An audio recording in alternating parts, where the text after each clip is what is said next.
power, strength, and muscle. My number one aim over the next few years is to gain functional power, strength, and muscle. Why? To give myself the best chance of living a long, healthy, and mobile life.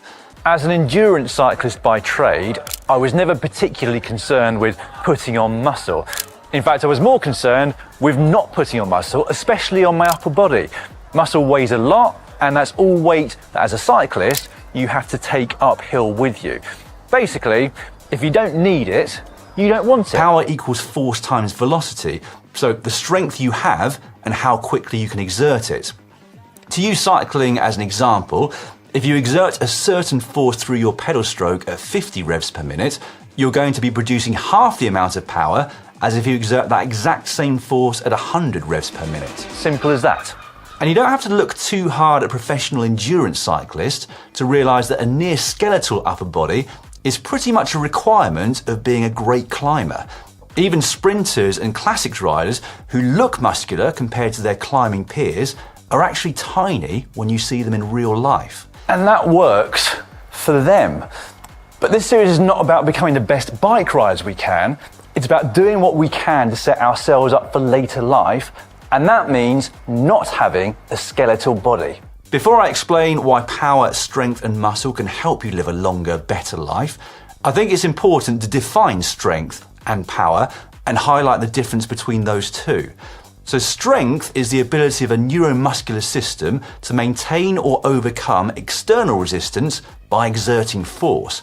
More simply, strength is how much force your muscles can produce. Power is different. So power is about the speed with which we produce that force, and I think we confuse that in cycling circles. We often talk about strong riders, referring to somebody who can ride all day on the front at high speed. In reality, they are powerful. Power equals force times velocity, so the strength you have and how quickly you can exert it. Why do we need to build power, strength and muscle now? Because we will steadily lose all three as we get older. Just like VO2 max, our power, muscle mass and strength will decline with age so long as we continue to live the same lifestyle. Time for some stats. So, for most healthy people, muscle mass and strength peaks when they're around 30 to 35 years old and decreases slowly after that. Initially, that decline is at a rate of around 3 to 8% per decade, but from the age of 65 in women, 70 in men, roughly, that rate of decline increases dramatically. It's a similar story with bone mass, which declines by around 1% per year from the age of 40. The name for age-related loss of muscle mass and function is sarcopenia.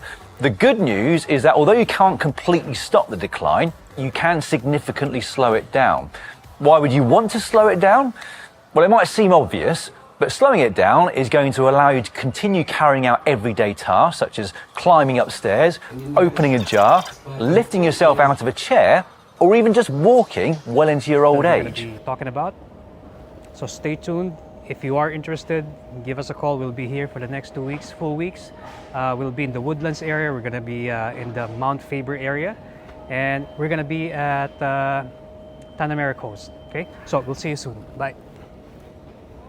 Resistance and weight training is going to help with both.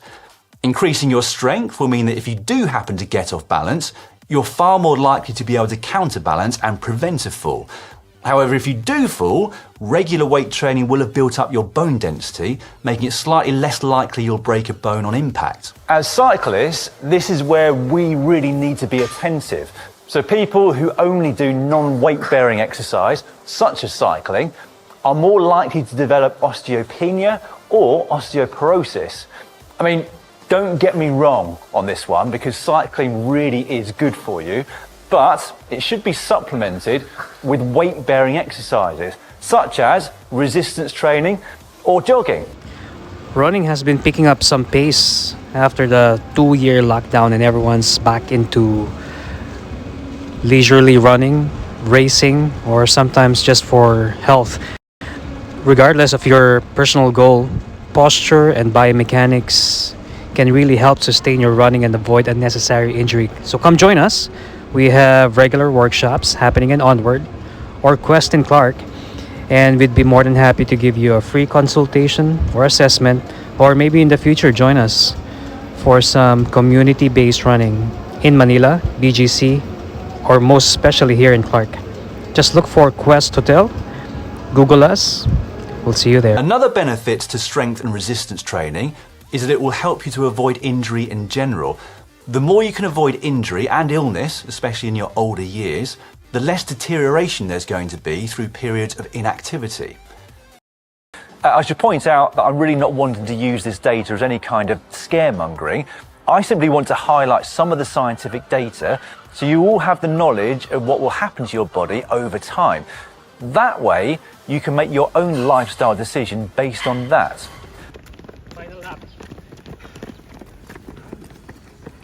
Accelerate. Angelo will bring us to the main highway. Not the running path, main highway. Perfect. Good job, man. Thank you.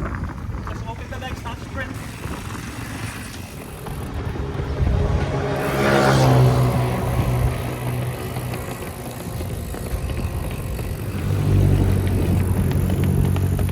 Stay with us, Joyce. On the way to the finish line.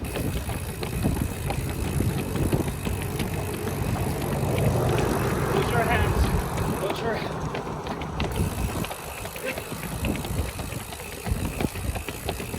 Almost there, boys.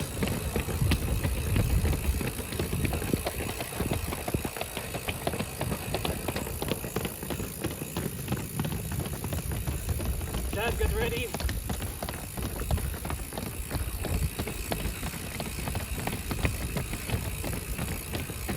Once we hit the corner, that's the start of the sprint third, okay? Set, go!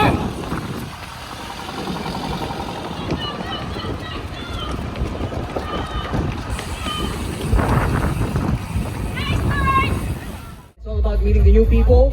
Tom, thank you very much, Lance, for being there. Tita Vicky for being a wonderful driver. Fearless.